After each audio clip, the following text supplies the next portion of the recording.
ఫిబ్రవరి 8 ఏకాదశి శనివారం చాలా శక్తివంతమైన రోజు. ఇక పట్టిందల్లా బంగారమే. హిందువులకు మాఘమాసం అతి పవిత్రమైన మాసం. ఈ మాసంలో చేసే స్నానం, పర్వదినాలకు ప్రముఖ స్థానం ఉంది.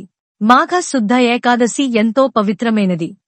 తెలుగు పంచాంగం ప్రకారం ఫిబ్రవరి 2025 7వ తేదీన రాత్రి 9 గంటలకు ఏకాదశి తిథి ప్రారంభమై ఫిబ్రవరి 8వ తేదీన రాత్రి 8 గంటల వరకు ఏకాదశి తిథి ఉంటుంది. అయితే ఉదయం తిథి ప్రకారం ఫిబ్రవరి 8 శనివారం నాడు భీష్మ ఏకాదశి జరుపుకోవాలి. ఏకాదశి తిథి శ్రీ మహావిష్ణువుకి అంకితం చేయబడింది. కాబట్టి ఈ పవిత్రమైన భీష్మ ఏకాదశి నాడు విష్ణు స్వరూపుడైన వెంకటేశ్వర స్వామిని ఎలా పూజించాలి, పాటించాల్సిన నియమాలు ఏమిటి, ఉపవాసం నియమాలు ఏమిటి అనే విషయాల గురించి ఇప్పుడు ఈ వీడియోలో మనం తెలుసుకుందాం. భీష్మ ఏకాదశినే జయ ఏకాదశి అని కూడా అంటారు. ఎందుకంటే ఈ రోజు ఏ కార్యం తలపెట్టినా అది ఖచ్చితంగా విజయవంతం అవుతుందని చెబుతారు. భీష్ముడు కురుక్షేత్రంలో తనువు చాలించే సమయంలో ధర్మరాజుకి విష్ణు సహస్రనామాన్ని బోధించిన పరమ పవిత్రమైన తిథి ఈ భీష్మ ఏకాదశి. అన్ని ఏకాదశుల కంటే భీష్మ ఏకాదశి అత్యంత పవిత్రమైనది. ఈ రోజున చేసే విష్ణు పూజలకు కోటి జన్మల పుణ్య ఫలితం లభిస్తుంది. అలాగే స్వర్గ ప్రాప్తి ఖాయమని పురాణాలు చెబుతున్నాయి. ఈ నెల ఫిబ్రవరి 8వ తేదీన శనివారం నాడు భీష్మ ఏకాదశి రానుంది. ఈ రోజు విష్ణుమూర్తిని పూజించడం వలన విశేష ఫలితాలను పొందవచ్చు. ఈ భీష్మ ఏకాదశి రోజున విష్ణు స్వరూపమైన వెంకటేశ్వర స్వామిని, లక్ష్మీదేవిని పూజించి ఉపవాసం ఉన్నవారు విష్ణుమూర్తి ఆశీర్వాదంతో జీవితమంతా భోగభాగ్యాలను అనుభవిస్తారు. ఈ భీష్మ ఏకాదశి రోజున నరసింహస్వామి కళ్యాణం జరిపిస్తారు. అంతర్వేది శ్రీ లక్ష్మీ నరసింహస్వామి ఆలయంలో స్వామివారికి కళ్యాణం, అన్నవరం సత్యనారాయణ స్వామి ఆలయంలో, సింహాచలం నరసింహస్వామి ఆలయంలో, యాదగిరి గుట్ట ఆలయంలో, భద్రాచలం సీతారాముల వారి ఆలయంలో ప్రత్యేక పూజాది కార్యక్రమాలను నిర్వహిస్తారు. ఫిబ్రవరి 8వ తేదీన శనివారం నాడు స్త్రీలు ఉదయాన్నే నిద్రలేచి ఇల్లంతా శుభ్రం చేసుకుని శుచిగా తలస్నానం చేసి ఇంటి ముందు ముగ్గు వేసుకుని ఇంట్లో పసుపు నీళ్లు చల్లుకుని ఇంటి గడపలకు పసుపు రాసి కుంకుమ బొట్లు పెట్టి ఇంట్లో పూజను ప్రారంభించాలి. ఈ భీష్మ ఏకాదశి రోజున విష్ణు స్వరూపమైన వెంకటేశ్వర స్వామిని పూజించాలి. అలాగే సంపదలకు దేవత అయిన లక్ష్మీదేవిని కూడా పూజించాలి. కాబట్టి మీ పూజ గదిలో ఉన్న వెంకటేశ్వర స్వామి పటానికి అలాగే లక్ష్మీదేవి పటానికి గంధం రాసి కుంకుమ బొట్లు పెట్టి తామర పువ్వులు, తులసి దళాలు, జాజిమాలతో నిండుగా అలంకరించుకోవాలి. ముఖ్యంగా ఈ రోజు పసుపు రంగుకు విశిష్టత ఉంది. స్వామివారికి పసుపు రంగు అన్నా, పసుపు రంగు వస్త్రాలు అంటే మహాప్రీతి. కాబట్టి ఈ రోజు పూజ చేసేవారు తప్పనిసరిగా పసుపు రంగు వస్త్రాలను ధరించి ఇంట్లో పూజ చేయడానికి ప్రయత్నించండి. ఈ రోజు పసుపు రంగు వస్త్రాలు ధరిస్తే జాతకంలో ఉన్న గ్రహ దోషాలు తొలగి మీ జాతకంలో అదృష్టం పెరుగుతుంది. అలాగే పసుపు రంగు చామంతి పూలతో స్వామివారిని పూజిస్తే రెట్టింపు పుణ్యఫలితం లభిస్తుంది. అలాగే మీ దగ్గర ఉన్న నగలతో వెంకటేశ్వర స్వామిని విశేషంగా అలంకరించుకుని స్వామివారిని పూజించండి. ఇంట్లో పూజ ప్రారంభించడానికి ముందు మొదటిగా తులసి పూజ చేసుకోండి. ఏకాదశి రోజు చేసే తులసి పూజ వలన ఎంతో పుణ్యం లభిస్తుంది.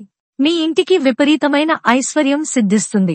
మొదటగా తులసి కోటను శుభ్రం చేసుకుని తులసి కోటకు నీటిని, పసుపు కుంకుమలను సమర్పించాలి.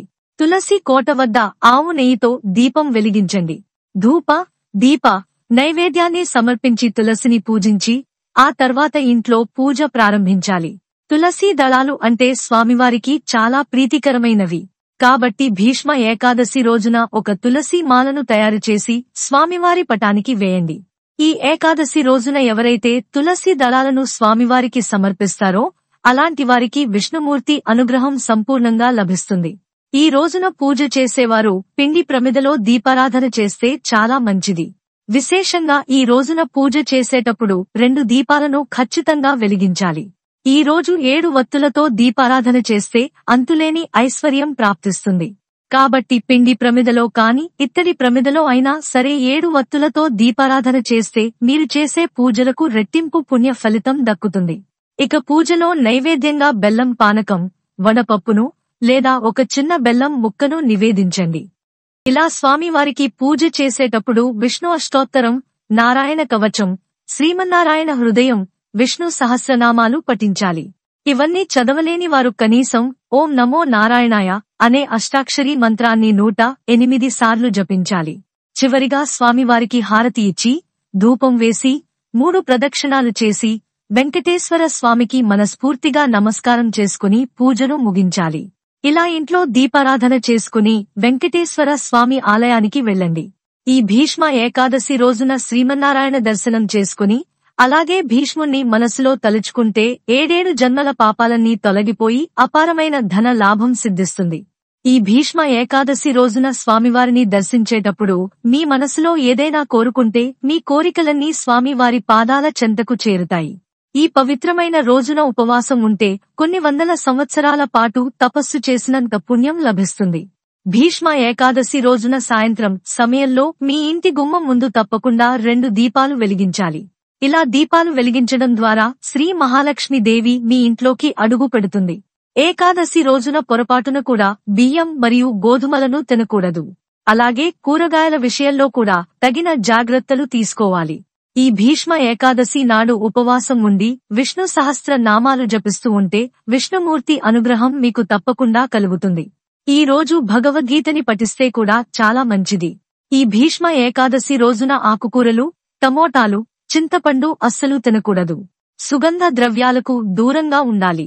పెరుగు తినకూడదు. అలాగే ఉల్లిపాయలు, వెల్లుల్లి తినకూడదు. మాంసాహారానికి, మద్యానికి దూరంగా ఉండాలి.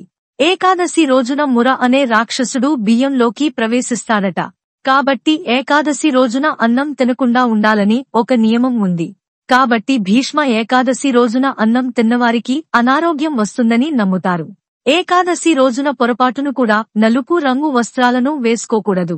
అలాగే ఈ భీష్మ ఏకాదశి నాడు తలకి నూనె రాయకూడదు. ఈ రోజున తలకు నూనె రాస్తే మీ ఆయుష్ తగ్గిపోతుందని నమ్మకం.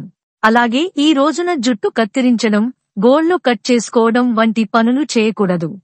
మాఘ శుద్ధ ఏకాదశి తిథిని భీష్మ సంస్మరణ దినంగా శ్రీకృష్ణుడు కానుకగా ఇవ్వగా, మాఘ శుద్ధ అష్టమి తిథి రోజున భీష్ముని ఆత్మ ఈ భౌతిక ప్రపంచాన్ని వీడి పరమాత్ముడైన శ్రీకృష్ణునిలో లీనమైంది. కాబట్టి ఈ భీష్మ ఏకాదశి రోజున ప్రతి ఒక్కరూ విష్ణుమూర్తి ఆలయాలకు వెళ్లి స్వామివారి దర్శనం చేసుకోండి. తద్వారా మీరు కోరిన కోరికలు తప్పకుండా నెరవేరుతాయి.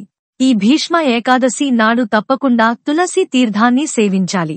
గోమాతలో 3,00,00,000 దేవతలు కొలువై ఉంటారు. కాబట్టి ఈ భీష్మ ఏకాదశి రోజున గోవుకు ఆహారం తినిపిస్తే 3,00,00,000 దేవతలకు భోజనం తినిపించినంత పుణ్యం లభిస్తుంది. 3,00,00,000 దేవతల ఆశీర్వాదంతో జీవితంలో మీకు ఎలాంటి కష్టాలు రాకుండా ఉంటాయి. భీష్మ ఏకాదశి రోజున ఉదయాన్నే నిద్ర లేవాలి. పొరపాటున కూడా ఆలస్యంగా నిద్రలేవకండి. ఈ రోజు ఎవరైతే ఆలస్యంగా నిద్రలేస్తారో అలాంటి ఇళ్లల్లో దరిద్ర దేవత నివసిస్తుంది. ఏకాదశి రోజు మధ్యాహ్నం సమయంలో అస్సలు నిద్రపోకూడదు. ఈ రోజు ఉపవాసం చేసేవారు మంచం పైన కూర్చోకూడదు. అలాగే ఈ రోజున పొరపాటున కూడా తులసి ఆకులను కోయకూడదు. ఈ భీష్మ ఏకాదశి రోజున ఎవరితోనూ అబద్ధాలు చెప్పకూడదు. ఈ రోజు చెడు పనులకి దూరంగా ఉండాలి. జూదం, మోసం చేయడం లాంటివి చేయకూడదు. ఈ రోజున భీష్మాచార్యుణ్ణి తలుచుకుంటే పితృదేవతలకు స్వర్గలోక ప్రాప్తి చేకూరుతుందని పండితులు చెబుతున్నారు. ఈ ఏకాదశి రోజున గోమాతకు అరటి పండ్లు అందిస్తే మీకున్న అన్ని దోషాలు తొలగిపోతాయి. భీష్మ ఏకాదశి రోజున తులసి మొక్క దగ్గర ఒక దీపం వెలిగించి తులసమ్మకు మనస్ఫూర్తిగా నమస్కారం చేస్తే విపరీతమైన సంపద మీ ఇంటికి లభిస్తుంది. భీష్మ ఏకాదశి నాడు బ్రాహ్మణులకు గొడుగు, చెప్పులు, బట్టలు దానం చేయడం వలన మంచి ఫలితం ఉంటుంది. అలాగే పేదవారికి, ఆకలితో ఉన్నవారికి ఈ రోజు అన్నం పెట్టడం మహాపుణ్యంగా పరిగణించబడుతుంది. ఈ భీష్మ ఏకాదశి రోజున శ్రీ మహావిష్ణువు భూలోకానికి వచ్చి తన భక్తులు చేసే పూజలను వీక్షించి నైవేద్యాలను ఆరగిస్తారని విశ్వాసం. కాబట్టి ఇంతటి పవిత్రమైన ఈ భీష్మ ఏకాదశి రోజున ప్రతి ఒక్కరూ కూడా విష్ణుమూర్తిని పూజించండి. తద్వారా జన్మజన్మల పాపాలు తొలగిపోయి 7 జన్మల పుణ్యఫలం లభిస్తుంది. ఈ వీడియో గనుక మీకు నచ్చినట్లయితే ప్లీజ్ లైక్ చేసి మీ ఫ్రెండ్స్ కి షేర్ చేయండి. అలాగే మా కొత్త వీడియోస్ మీకు వెంటనే చేరాలంటే మా ఛానల్ ని సబ్స్క్రైబ్ చేసుకుని పక్కనే ఉన్నటువంటి బెల్ ఐకాన్ ని ప్రెస్ చేయండి. ధన్యవాదములు.